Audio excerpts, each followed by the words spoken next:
अखाड़ों का रोजाना 25 लाख रुपए का खर्च। जानिए कहां से आता है इतना पैसा, कैसे भरते हैं इनकम टैक्स। प्रयागराज महाकुंभ में मौनी अमावस्या स्नान के दौरान साधु संतों और अखाड़ों ने अमृत स्नान किया। इस दौरान अखाड़ों ने अपनी भव्यता और संगठन क्षमता से सभी का ध्यान आकर्षित किया। बहुत कम लोग जानते हैं कि अखाड़े महाकुंभ में धन अर्जित करने के लिए नहीं बल्कि अन्न और धन का दान करने के लिए आते हैं। उनकी ओर से विशाल भंडारे और सेवा कार्य आयोजित किए जाते हैं, जिनमें लाखों श्रद्धालु भोजन और अन्य सेवाओं का लाभ उठाते हैं।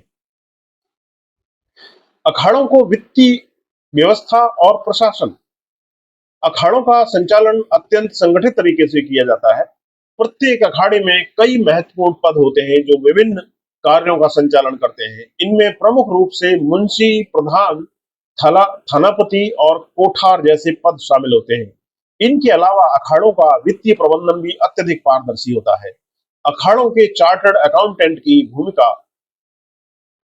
अखाड़ों में वित्तीय गतिविधियों का संचालन और निगरानी चार्टर्ड अकाउंटेंट के माध्यम से ही की जाती है।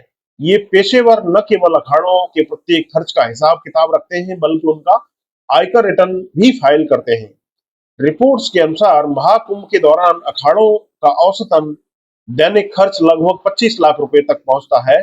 इसमें अन्न क्षेत्र, भंडारा और अन्य धार्मिक गतिविधियां पर होने वाला खर्च भी शामिल है। महाकुंभ में अखाड़ों का दान। महाकुंभ में अखाड़ों की ओर से हर दिन विशाल भंडारों का आयोजन किया जाता है, जिसमें हजारों श्रद्धालु प्रसाद ग्रहण करते हैं। न केवल भोजन प्रदान किया जाता है बल्कि प्रसाद के साथ दक्षिणा भी दी जाती है। इस भव्य आयोजन के लिए अखाड़ों की ओर से प्रतिदिन लाखों रुपए खर्च किए जाते हैं। अखाड़ों का महाकुंभ में खर्च। कुल मिलाकर पूरे महाकुंभ में अखाड़ों द्वारा 10 करोड़ रुपए तक खर्च किए जाने का अनुमान जताया गया है।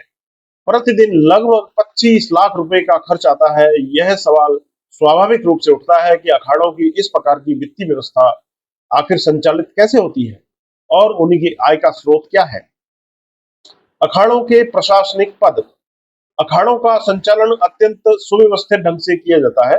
पंचायती अखाड़ा निरंजनी में 2 प्रधान होते हैं, गिरी और पुरी।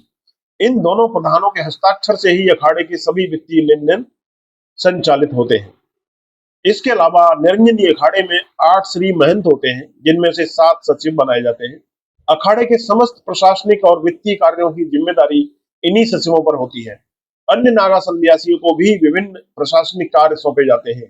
अखाड़ों की आय के स्रोत। अखाड़े केवल दान लेने के लिए ही नहीं बल्कि दान करने के लिए भी महाकुंभ में आते हैं। अखाड़ों की आय के प्रमुख स्रोत इस प्रकार हैं। खेती बाड़ी और संपत्तियां। अखाड़ों के पास अपनी जमीनें और संपत्तियां होती हैं, जिनसे उन्हें किराया प्राप्त होता है। मठ और मंदिरों से आय। अखाड़ों से जुड़े मंदिरों और मठों की ओर से होने वाली आय भी उनके वित्तीय संसाधनों में योगदान देती है। अन्य धार्मिक गतिविधियां। अखाड़ों को समय समय पर विभिन्न धार्मिक आयोजनों से भी आय प्राप्त होती है। आयकर और वित्तीय पारदर्शिता।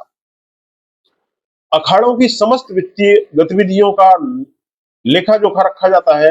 प्रत्येक अखाड़े का ऑडिट चार्टर्ड अकाउंटेंट द्वारा किया जाता है और समय पर इनकम टैक्स रिटर्न भी फाइल किया जाता है। इस प्रकार अखाड़ों की आय और व्यय की संपूर्ण प्रक्रिया पूरी तरह से पारदर्शी होती है। महाकुंभ में अखाड़ों का समर्पण। प्रयागराज महाकुंभ केवल धार्मिक आस्था का संगम नहीं है बल्कि यह अखाड़ों की सेवा भावना का भी प्रतीक है। अखाड़ों का मानना है कि प्रयागराज पुण्य की भूमि है और यहाँ आने वाले गृहस्थ और सन्यासी दोनों ही पुण्य अर्जित करने के लिए आते हैं। 6 वर्षों की आय कुंभ में होती है दान। अखाड़ा परिषद के अध्यक्ष महंत रविंद्रपुरी के अनुसार अखाड़े की 6 वर्षों की कमाई कुंभ और महाकुंभ में दान कर दी जाती है। यह परंपरा दानवीर महाराजा हर्षवर्धन के काल से ही चली आ रही है। अखाड़े इस दौरान अपनी संपत्तियों और मंदिरों से प्राप्त धनराशि को धर्मार्थ कार्यों में लगाते हैं और आगामी वर्षों के लिए पुनः धन संग्रह करने निकल जाते हैं।